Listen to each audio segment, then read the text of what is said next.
This is WRUULP, Savannah, Georgia, 107.5 FM, WRUU.org. We are Savannah Soundings, community radio with global soul.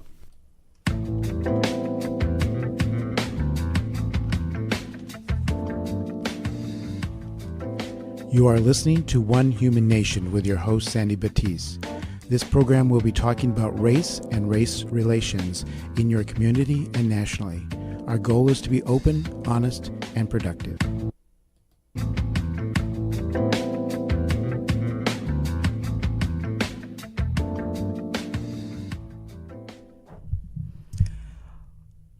Welcome to the One Human Nation Show. I'm your host, Sandy Batiste, and this is actually for the One Human Nation Show, the first show of the season. So I'm trying to get my radio legs back underneath me. And so I hope everyone had a peaceful break during the unusual weather we had in Savannah, the snow and the ice. And as I get ready to set up for today's show, there are a couple of clips that I'm going to need to upload. So I'm going to play the interlude music that we listened to, complimentary of Joe Morales.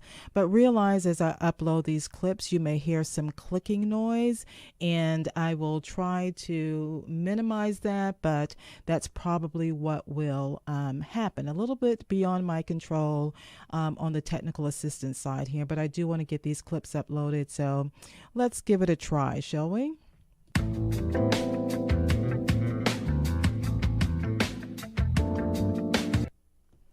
Thank you for your patience. I think I've got us set up for today's show. Just wanted to get a couple of clips there uploaded now to be less disruptive later, hopefully.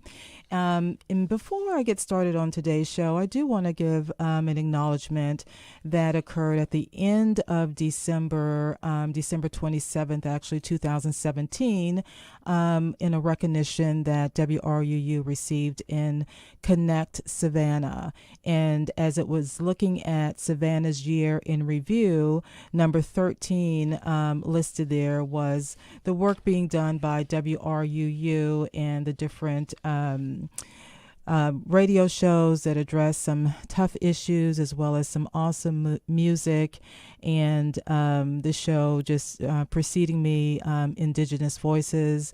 Awesome. I don't want to start naming shows because I know what will happen. I will leave something out. And there was a mention of the One Human Nation show, and as well as Savannah Lexicon, and there's so many more. It's just awesome to have this opportunity to have this platform to bring information about a topic that is really just more than a topic for me. It's kind of a way of life, and it is a journey of race reconciliation that I started being, I guess, aware of at a different level in 2012, and ramped up even more in 2014. So I do want to give that acknowledgement out there, because we could not do this without people like you listening to us and supporting the radio station.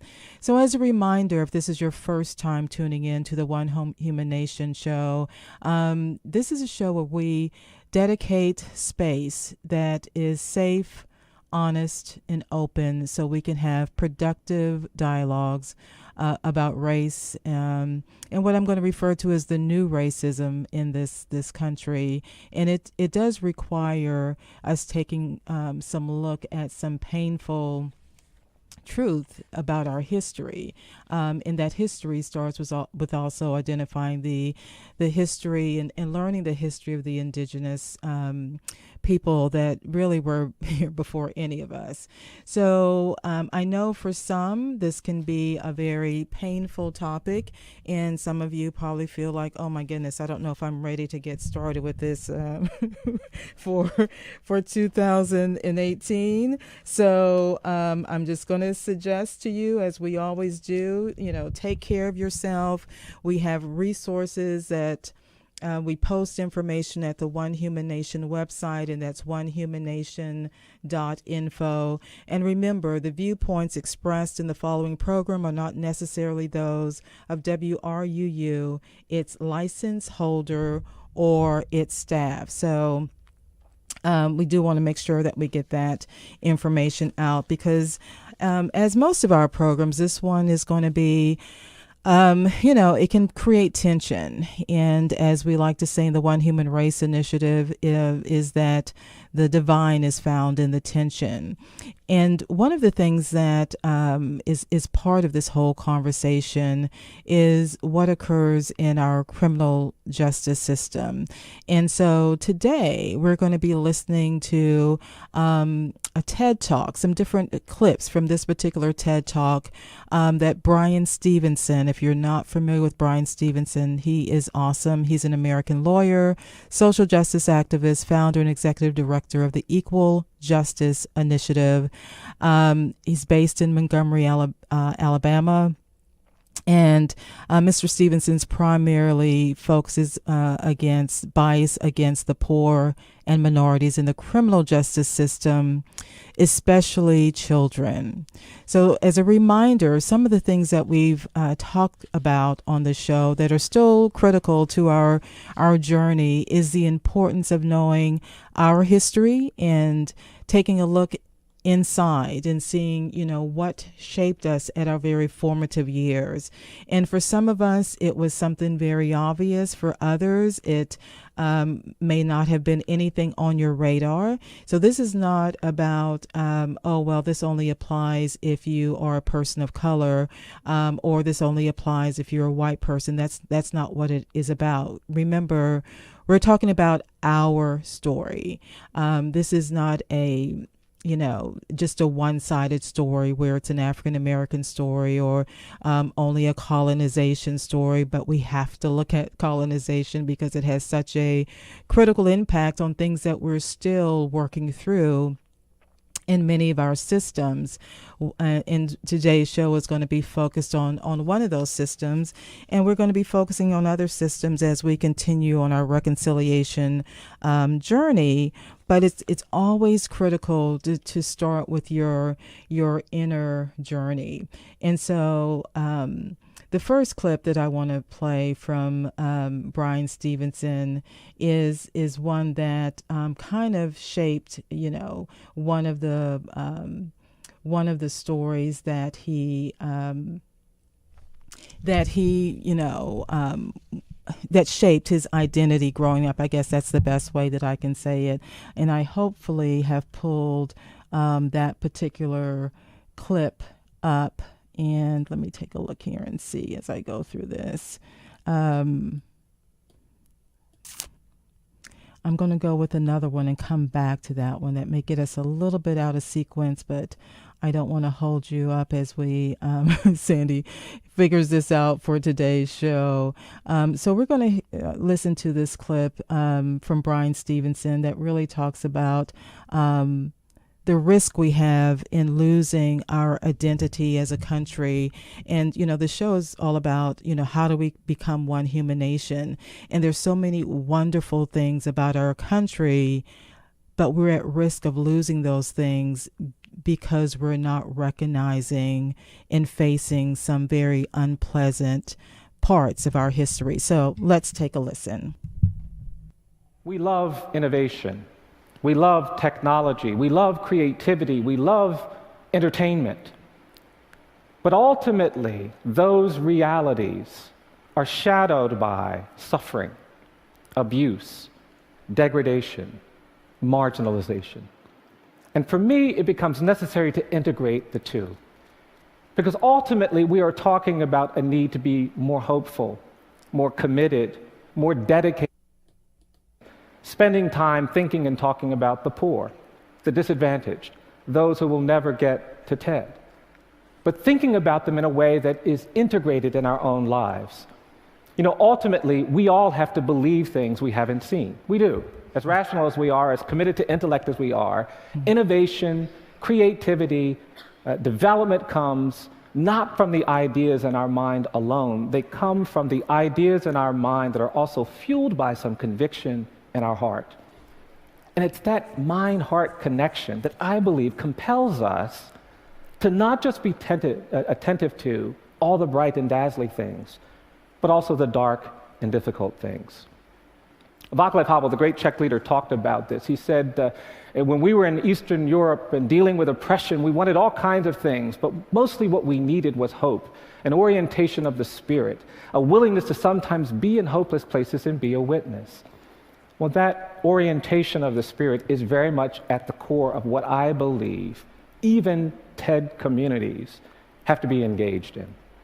There is no disconnect around technology and design that will allow us to be fully human until we pay attention to suffering, to poverty, to exclusion, to unfairness, to injustice. Now, I will warn you that this kind of identity is a much more challenging identity than ones that don't pay attention to this. It will get to you. I had the great privilege when I was a young lawyer of meeting Rosa Parks, and Ms. Parks used to come back to Montgomery every now and then, and she would get together with two of her dearest friends, these older women, Johnny Carr, who was the organizer of the Montgomery bus boycott, an amazing African-American woman, and Virginia Durr, a white woman whose husband, Clifford Durr, represented Dr. King. And these women would get together and just talk.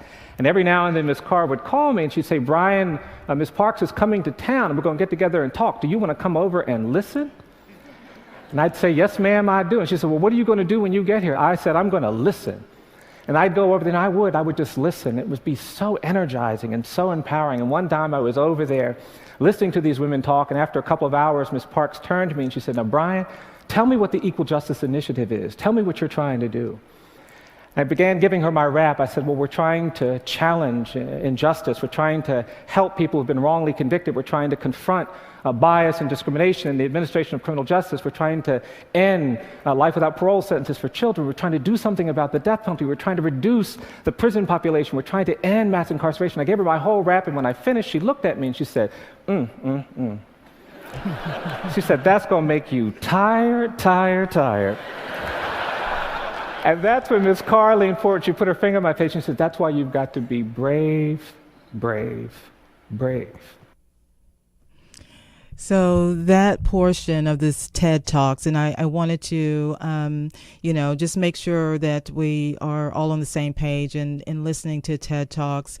I'm really interested in how we can bring this kind of dialogue out in the open in Savannah, because this to me is what it's all about. It's about looking at what we can do in our own community. So it's great going to TED Talks and listening to TED Talks and being energized and going to different conferences and expos, but at some point we have to get our hands dirty, so to speak. We have to start doing the work in our own individual communities. And as some of you know, I moved back to Savannah. I was born and raised here, and I moved back to Savannah at the end of 2016, and I really spent the time really studying the culture and what's changed and different. And I love Savannah.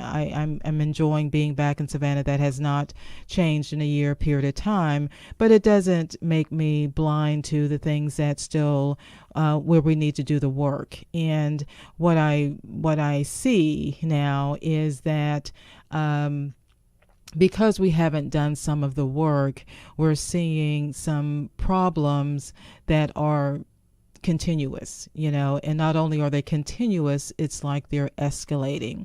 And it gets back to how we identify ourselves, what stories we heard growing up, how does that shape where we are in this season of our life. And I do want us to listen to this next clip, because this was what I was looking for initially to kind of start us off. And it speaks to why and how it's so important of the message and the talks that we have with the young people around us growing up, and what stories are they hearing, and how is that shaped by the storyteller.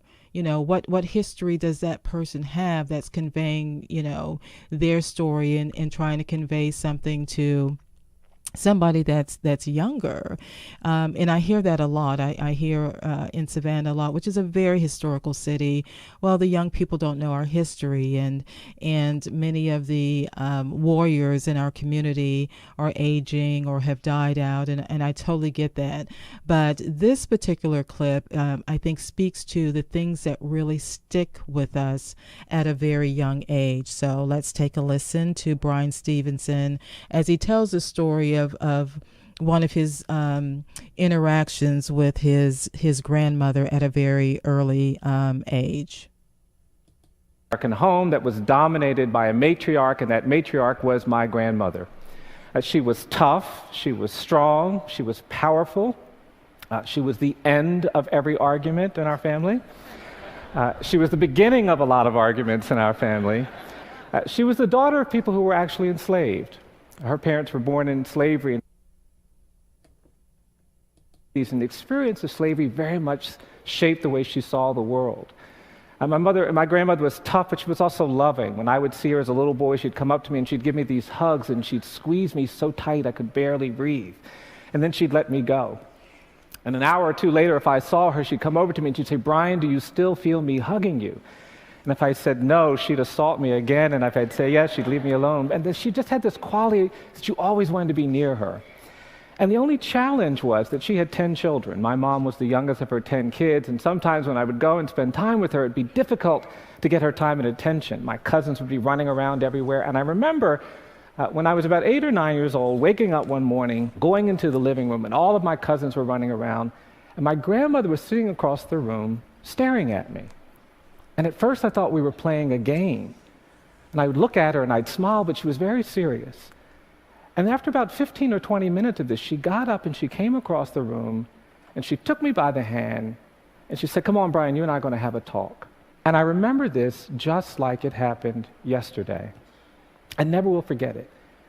She took me out back and she said, "Brian, I'm going to tell you something, but you don't tell anybody what I tell you." I said, "Okay, Mom." She said, "Now you make sure you don't do that." I said, "Sure." Then she sat me down and she looked at me and she said, "I want you to know I've been watching you." And she said, "I think you're special." She said, "I think you can do anything you want to do." I will never forget it. And then she said, "I just need you to promise me 3 things, Brian." I said, "Okay, Mom." And she said, "The first thing I want you to promise me is that you'll always love your mom." She said, "That's my baby girl, and you have to promise me now you'll always take care of her." Well, I adored my mom, so I said, "Yes, Mama, I'll do that." Then she said, "The second thing I want you to promise me is that you'll always do the right thing, even when the right thing is the hard thing." And I thought about it, and I said, "Yes, Mama, I'll do that." Then finally she said, "The third thing I want you to promise me is that you'll never drink alcohol." Well, I was 9 years old, so I said, "Yes, Mama, I'll do that." I grew up in the country in the rural South, and I have a brother a year older than me and a sister a year younger. And when I was about 14 or 15, one day my brother came home and he had this 6-pack of beer. I don't know where he got it. And he grabbed me and my sister, and we went out in the woods, and we were kind of just out there doing the stuff we crazily did. And he had a sip of this beer, and he gave some to my sister, and she had some, and they offered it to me. And I said, no, that's okay, y'all go ahead. I'm not going to have any beer. And my brother said, "Come on, we're doing this today. You always do what we do. I had some, your sister had some, have some beer." I said, "No, I don't feel right about that. Y'all go ahead. And then my brother started staring at me. He said, what's wrong with you? Have some beer." Then he looked at me real hard. He said, "Oh, I hope you're not still hung up on that conversation Mama had with you." I said, "Well, what are you talking about?" He says, "Oh, Mama tells all the grandkids that they're special." I was devastated. And I'm going to admit something to you. I'm going to tell you something I probably shouldn't. I know this might be broadcast broadly, but I'm 52 years old, and I'm going to admit to you that I've never had a drop of alcohol. I don't say that because I think that's virtuous. I say that because there is power in identity. When we create the right kind of identity, we can say things to the world around us that they don't actually believe make sense. We can get them to do things that they don't think they can do.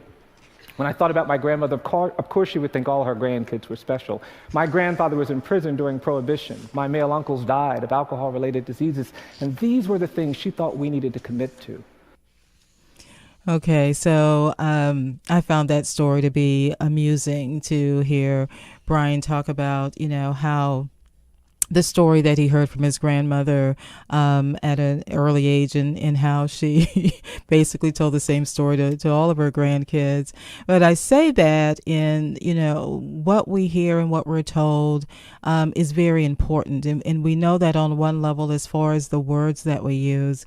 But I think there is this component of what we say to kids that sometimes we don't realize how demoralizing that is to them. Things that happen in school, things that are said that should not be said, actions that are taken that should not be taken. And it's just this ongoing, what are we doing? How are we letting our unconscious biases have a negative impact on that young person? Because really the truth of the matter is we can either have a positive impact or a negative impact. It's not an option to say, well, that really doesn't impact us, especially when you look at the dynamics in Savannah, because it does impact us. And the more I learn about what's happened in Savannah and the challenges that we're going to need to face, one of the things that really stood out to me in this journey and in learning and observing in Savannah is that, population-wise, the city of Savannah is about 146,000 people. That's a small city, 146,000 people. Well, at any given time, based on our being a tourist city, we may be managing 400 to 500,000 people at one time. And we're doing that on the back of 146,000 people and the businesses that are here, and then the businesses that want to come here. And so some of the disconnect that I see is we haven't been as strategic as we should be in addressing some systemic issues, because we've been so focused on what we need to do to shore up the tourist industry, which I totally get. I love it. I mean, I love the city. I love the culture in the city. I love the personality of the city. But we can't continue to be a quality of life city for all of our citizens by only focusing on, one part of what we're all about. And I'm noticing we're almost at the bottom of the hour. So I'm going to use this time before we play this next script, because it gets a little bit more intense, and I don't want to break it up with going to a break. So if you've just tuned in, you are listening to WRUULP Savannah, Georgia, 107.5 FM, WRUU.org. We are Savannah Soundings, community radio with global soul. And you're listening to the One Human Nation show, and I'm your host, Sandy Batiste. So we're going to take a listen to also a public service announcement, and one other announcement before we go back to listening to this talk given by Brian Stevenson. This year's Savannah Book Festival headline authors will include Diana Gabaldon of the Outlander series, Lisa Coe of The Leavers, and Jodi Picoult of My Sister's Keeper. More than 40 other writers will be featured from February 15th through the 18th. The main festival is on Saturday, February 17th in Telfair Square. More information is available at savannahbookfestival.org or at 912-598-4040. If you enjoy our programming on WRUULP, please support the station with a donation. As an individual, you can give any amount, become a basic station member, or become a serious fan of the station. To check out membership rates and to donate to the station, go to www.wruu.org/individual and select to donate monthly or subscribe to an annual membership. Again, to donate, go to the station at www.wruu.org/individual and select to donate monthly or subscribe to an annual membership. Thank you for listening to and supporting WRUU-LP. So welcome back to the One Human Nation show, and we're going to pick up on this next clip that really kind of gets into the core of what this particular show is about, and that is, our criminal justice system as seen from the eyes of Brian Stevenson. Well, I've been trying to say something about our criminal justice system. This country is very different today than it was 40 years ago. In 1972, there were 300,000 people in jails and prisons. Today, there are 2.3 million. The United States now has the highest rate of incarceration in the world. We have 7 million people on probation and parole, and mass incarceration, in my judgment, has fundamentally changed our world. In poor communities and communities of color, there is this despair, there is this hopelessness that is being shaped by these outcomes. 1 out of 3 black men between the ages of 18 and 30 is in jail, in prison, on probation, or parole. In urban communities across this country, Los Angeles, Philadelphia, Baltimore, Washington, 50 to 60% of all young men of color are in jail or prison, or on probation and parole. Our system isn't just being shaped in these ways that seem to be distorting around race, they're also distorted by poverty. We have a system of justice in this country that treats you much better if you're rich and guilty than if you're poor and innocent. Wealth, not culpability, shapes outcomes. And yet we seem to be very comfortable. The politics of fear and anger has made us believe that these are problems that are not our problems. We've been disconnected.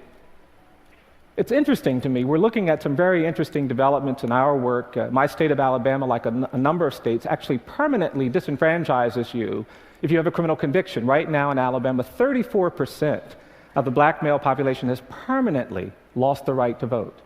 We're actually projecting in another 10 years, the level of disenfranchisement will be as high as it's been since prior to the passage of the Voting Rights Act, and there is this stunning silence.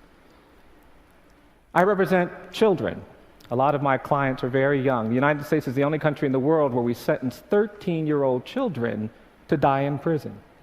We have life imprisonment without parole for kids in this country. And we're actually doing some litigation. Only country in the world. I represent people on death row. It's interesting, this question of the death penalty. In many ways, we've been taught to think that the real question is, do people deserve to die for the crimes they've committed? And that's a very sensible question. But there's another way of thinking about where we are in our identity. The other way of thinking about it is not, do people deserve to die for the crimes they commit, but do we deserve to kill? I mean, it's fascinating. Death penalty in America is defined by error. For every 9 people who have been executed, we've actually identified 1 innocent person who's been exonerated and released from death row. A kind of astonishing error rate. 1 out of 9 people, innocent. I mean, it's fascinating. In aviation, we would never let people fly on airplanes if for every 9 planes that took off, 1 would crash. But somehow we can insulate ourselves from this problem. It's not our problem. It's not our burden. It's not our struggle. Well, I talk a lot about these issues. I talk about a race and this question of whether we deserve to kill. And it's interesting, when I teach my students about African American history, I tell them about slavery. I tell them about terrorism, the era that began at the end of Reconstruction that went on to World War II. We don't really know very much about it, but for African Americans in this country, that was an era defined by terror. In many communities, people had to worry about being lynched. They had to worry about being bombed. It was the threat of terror that shaped their lives. And these older people come up to me now, and they say, Mr. Stevenson, you give talks, you make speeches, you tell people to stop saying we're dealing with terrorism for the first time in our nation's history after 9/11. They tell me to say, tell them that we grew up with that. And that era of terrorism, of course, was followed by segregation and decades of racial subordination and apartheid. And yet we have in this country this dynamic where we really don't like to talk about our problems. We don't like to talk about our history. And because of that, we really haven't understood what it's meant to do the things we've done historically. and we're constantly running into each other, we're constantly creating tensions and conflicts, we have a hard time talking about race. And I believe it's because we are unwilling to commit ourselves to a process of truth and reconciliation. In South Africa, people understood that we couldn't overcome apartheid without a commitment to truth and reconciliation. In Rwanda, even after the genocide, there was this commitment. But in this country, we haven't done that. I was giving this lecture in Germany, some lectures in Germany about the death penalty. It was fascinating because one of the scholars stood up after the presentation and said, well, it's deeply troubling to hear what you're talking about. I said, well, we don't have the death penalty in Germany. And of course, we can never have the death penalty in Germany. And the room got very quiet, and this woman said, there's no way with our history we can ever engage in the systematic killing of human beings. It would be unconscionable for us to, in an intentional, deliberate way, set about executing people. And I thought about that. What would it feel like to be living in a world where the nation-state of Germany was executing people, especially if they were disproportionately Jewish? I couldn't bear it.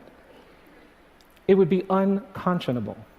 And yet in this country, in the states of the Old South, we execute people, where you're 11 times more likely to get the death penalty if the victim is white than if the victim is black, 22 times more likely to get it if the defendant is black and the victim is white. In the very states where there are buried in the ground the bodies of people who were lynched, and yet there is this disconnect. Well, I believe that our identity is at risk. Okay, so there are a couple of interesting points out of that talk from Brian Stevenson, and I think it was interesting, the comment from the person that was there talking about Germany. And I want to point out, because I noticed there's a difference in the dialogue when I talk to someone that was born and raised in the United States and someone that has moved here from another country, whether that country is historically black or whether it's of a different culture. There seems to be this. I've recognized this pattern that there is kind of a shock when they realize the level of racism in the United States. But there is also kind of this, I don't want to say complacency, but there is this acceptance, well, that doesn't really have anything to do with me because I was actually, I moved here from another country. So I've got a news flash for you. If you live in the United States of America now, this is also your problem.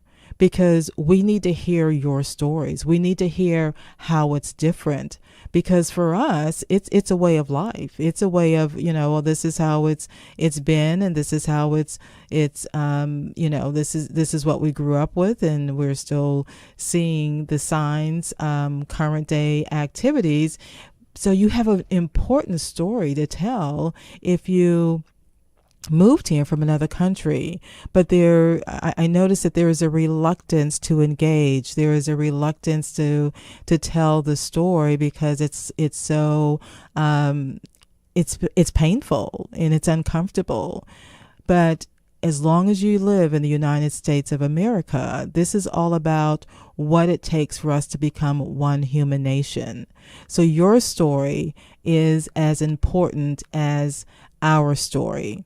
In knowing the history and not just putting on the blinders thinking, well, I don't really have to deal with that because I wasn't born here in the United States. We took care of our issues in Germany because even, as a black person, if I travel out of this country, I still am exposed to discrimination. I am still exposed to bias. So there is I can't really think of many places I could go not to encounter being aware of a bias, and it's less so in countries Caribbean wise, but it's still there, and it's something that we need to deal with. And so for this year, for the One Human Nation show, and as I engage more in Savannah, it's about looking at what how are our systems doing here in our community, in our city? What stories and legacy are we leaving for the generations coming behind us? What are we doing to permanently fix the problem, not just put a Band-Aid on a problem? And so one of the shows that aired last year that I do want you to make sure, if you didn't watch that show, is to go back and check out the show that aired, I think it was show 34, that aired on December 28th. Well, there are 3 shows, so I'm going to make you do a little work here. There are 3 shows that aired at the end of December in 2017. Show 34 that aired on December 28th. Show 33 that aired on December 21st. And then show 32 that aired on December 14th. And I think it's that December 14th show that particularly gets into the presentation by Dr. Joy DeGruy, talking about why our youth are so angry, and it focused on some of the budget actions that were happening in the city of Savannah, because this was, the do or die time for the city of Savannah to get a final budget in place before 2018. So it's important that we really take a look at some of these topics, so as we move forward, we have a better understanding of what is it really going to take. And one thing that really stuck out to me in the snowstorms, and looking at cities like Baltimore, I don't know if you saw this or not, but it really touched me in a place that, it's like, man, this is just, how do you get your head around this?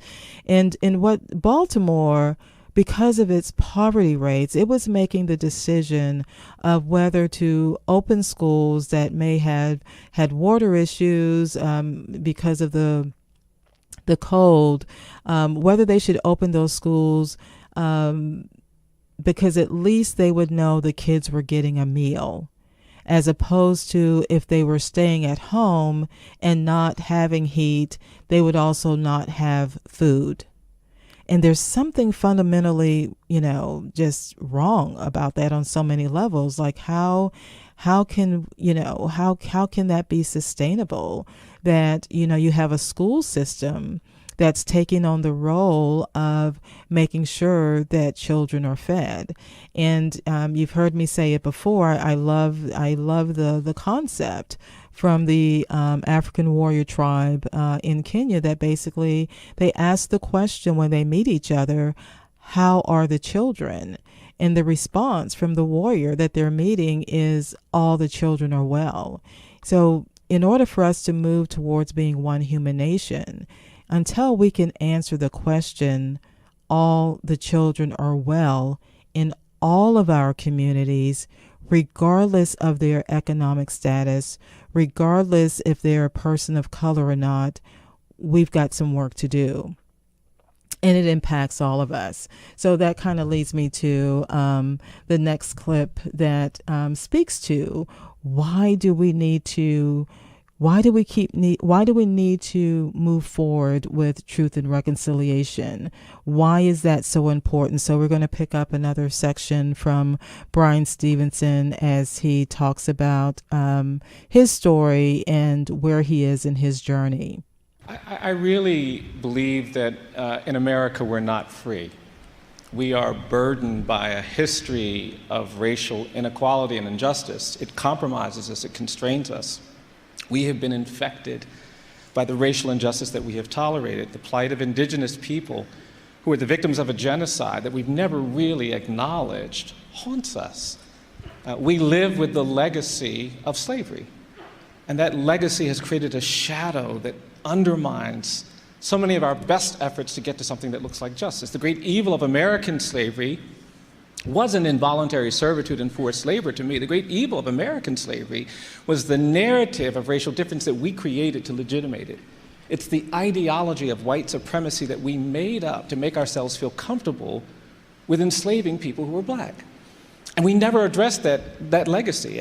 We have in the 13th Amendment language that prohibits involuntary servitude and forced labor, but we never talked about the narrative of racial difference. And because of that, I don't believe that slavery ended in 1865. I think it evolved. It turned into decades of terrorism and violence. And the lynchings that we are trying to memorialize terrorized people of color in this community. And we've never talked about it. Thousands of people pulled into the courthouse square, sometimes brutalized, burned alive. The demographic geography of this nation was shaped by terrorism. The black people in Cleveland and Chicago and Detroit, in Los Angeles and Oakland and New York and Boston didn't go to those communities as immigrants looking for new economic opportunities. They went to those communities as exiles and refugees from terrorism in the American South. And they are burdened by that history, and we never really dealt with it, even during the civil rights era. I don't think we've confronted all of the pain and anguish that was created by decades of segregation. We said to black people, you're not good enough to vote just because you're black. We said to black kids, you can't go to school with other kids because you're black. I started my education in a colored school. My parents were humiliated every day of their lives when they saw those signs that said white and colored. They weren't directions, they were assaults, and we haven't tried to address them. We try to press on. And now there is a presumption of dangerousness and guilt that follows black and brown people in this country. It is the reason why kids are being killed on the streets by police officers, and we cannot recover from that until we commit ourselves to a process of truth and reconciliation. So I think this matters because we've got to create a new relationship to this history.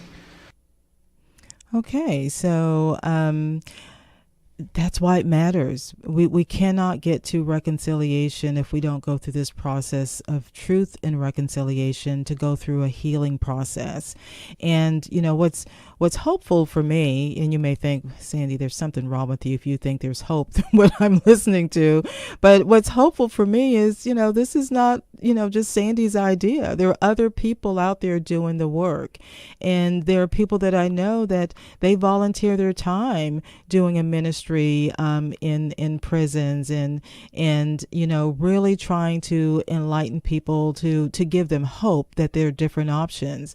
So I'm hopeful because I know that some of the work is being done, but there's so much more that needs to be done in order for us to start addressing how our systems actually need to change. And hopefully everybody's familiar with the TED Talks and what can we do to, you know, really create a community in Savannah that people feel safe about having these conversations. Because as we continue with the One Human Nation show in 2018, we're going to continue these conversations. And some of them it's how it directly relates into Savannah. What does our criminal justice system look like in Savannah? How does it operate? We touched base on a little bit of it when we talked about the issue of the sexual assaults and the backlog of rape kits that have not been diagnosed or evaluated, and how does that look for people of color compared to white people? What's the difference? And it's all of these things. That's why it's a complex issue. It's all of these things that are impacting our humanity, because we don't have different races in this country. There is no such thing as race. Race was engineered. We only have one human species. And when we ignore any part of that because their culture is different, because their skin color is different, because their language is different, we are really blocking how we're growing into our humanity, and how we are recognizing and acknowledging and respecting each other. So as we get ready to, you know, kind of wrap up for today, there's one more clip that we're going to listen to from Brian Stevenson, and it does address this issue of our humanity. And I actually believe that the TED community needs to be more courageous. We need to find ways to embrace these challenges, these problems, the suffering. Because ultimately, our humanity depends on everyone's humanity. I've learned very simple things doing the work that I do. It's just taught me very simple things. I've come to understand and to believe that each of us is more than the worst thing we've ever done. I believe that for every person on the planet. I think if somebody tells a lie, they're not just a liar. I think if somebody takes something that doesn't belong to them, they're not just a thief. I think even if you kill someone, you're not just a killer. And because of that, there's this basic human dignity that must be respected by law. I also believe that in many parts of this country, and certainly in many parts of this globe, that the opposite of poverty is not wealth. I don't believe that. I actually think in too many places, the opposite of poverty is justice. And finally, I believe that despite the fact that it is so dramatic and so beautiful and so inspiring and so stimulating, we will ultimately not be judged by our technology. We won't be judged by our design.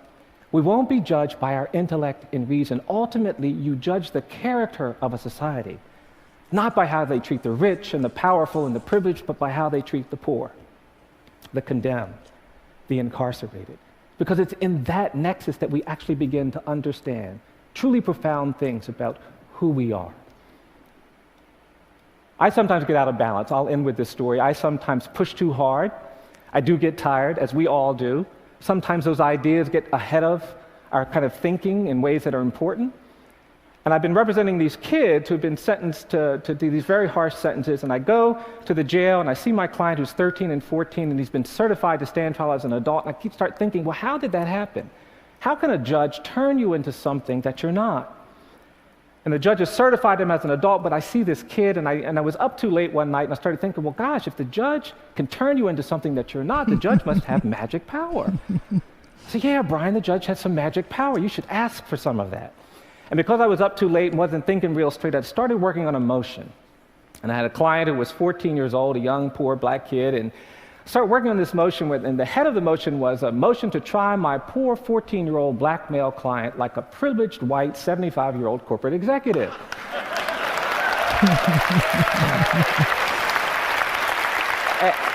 And I put in my motion that there was prosecutorial misconduct and police misconduct and judicial misconduct. There was a crazy line in there about how there's no conduct in this county, it's all misconduct. And the next morning I woke up and I thought, now, did I dream that crazy motion or did I actually write it? And to my horror, not only had I written it, but I had sent it to court. A couple months went by, and I just had forgotten all about it. And I finally decided, oh gosh, I got to go to the court and do this crazy case. And I got in my car, and I was feeling really overwhelmed. And I got in my car, and I went to this courthouse, and I was sitting, oh, this is going to be so difficult, so painful. I finally got out of the car, and I started walking up to the courthouse. And as I was walking up the steps of this courthouse, there was an older black man who was the janitor in this courthouse. When this man saw me, he came over to me, and he said, who are you? I said, I'm a lawyer. He said, you're a lawyer? I said, yes, sir. And this man came over to me, and he hugged me. And he whispered in my ear, he said, I'm so proud of you. And I have to tell you, it was energizing. It connected deeply with something in me about identity, about the capacity of every person to contribute to a community, to perspective that is hopeful. Well, I went into the courtroom. As soon as I walked inside, the judge saw me coming in. He said, Mr. Stevenson, did you write this crazy motion? I said, yes, sir, I did. And we started arguing. People started coming in because they were just outraged. I had written these crazy things. And police officers were coming in, and assistant prosecutors and clerk workers. And before I knew it, the courtroom was filled with people angry that we were talking about race, that we were talking about poverty, that we were talking about inequality. And out of the corner of my eye, I could see this janitor pacing back and forth, and he kept looking through the window, and he could hear all of this hollering. He kept pacing back and forth. And finally, this older black man, with this very worried look on his face, came into the courtroom and sat down behind me, almost at counsel table. About 10 minutes later, the judge said we would take a break, and during the break, there was a deputy sheriff who was offended that the janitor had come into court. And this deputy jumped up, and he ran over to this older black man. He said, Jimmy, what are you doing in this courtroom? And this older black man stood up, and he looked at that deputy, and he looked at me, and he said, I came into this courtroom to tell this young man, keep your eyes on the prize, hold on. Well, you've been listening to the One Human Nation show. I'm your host, Sandy Batiste, and we're almost at the top of the hour. I cannot believe that. And up next is going to be Sound Limit with Troy Stoner. So I do want to leave you some thoughts from today's show. And remember that the viewpoints expressed in the preceding program were not necessarily those of WRUU, its license holder, or its staff. So as we continue into 2018 this year, know that you'll see more things, as it relates to Savannah, as I get more attuned to the culture in Savannah and what work needs to be done and what groups are out there doing that work. And so if you want to reach out to me, the best way to connect with me is through the email address that I'm about to give you, which is mystory@onehumannation.info. That is the best way to connect with me.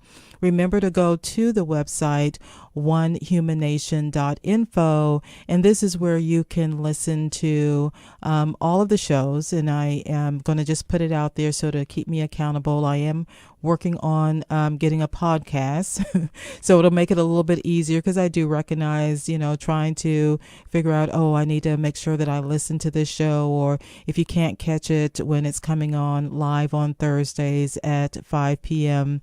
Eastern Standard Time, I want to give you another resource through the podcast platform, so that'll be easier to connect, because it to me is so beneficial. It's so critical that we start doing the work that needs to be done in our communities. And for me, it's not only the community of Savannah, it's the neighborhood that I live in. It is the history that's there in that neighborhood that I know that we're losing if we don't preserve it. So I hope this show has been beneficial and helpful, and you are ready to continue on this race reconciliation journey. And remember, one of the most critical parts of the journey is what you're doing to really look at your unconscious biases. And if you haven't already done so, I hope you've checked out some of the implicit association tests that's posted at the One Human Nation website.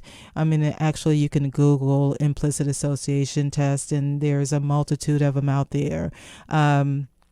And it's important that we take a look at things that we're not even aware that may be shaping how we are forming policy if we're in those positions, how we're interacting with our community groups, neighborhood associations, the other organizations out there, including churches. So it requires an internal search, and I know that can be difficult, but it requires us to be courageous and to take that bold step. So hopefully you'll have a good week, and stay tuned and tune in next week, as well as stay tuned for Troy as he brings you some of his wonderful music on Sound Limit. Thanks for listening.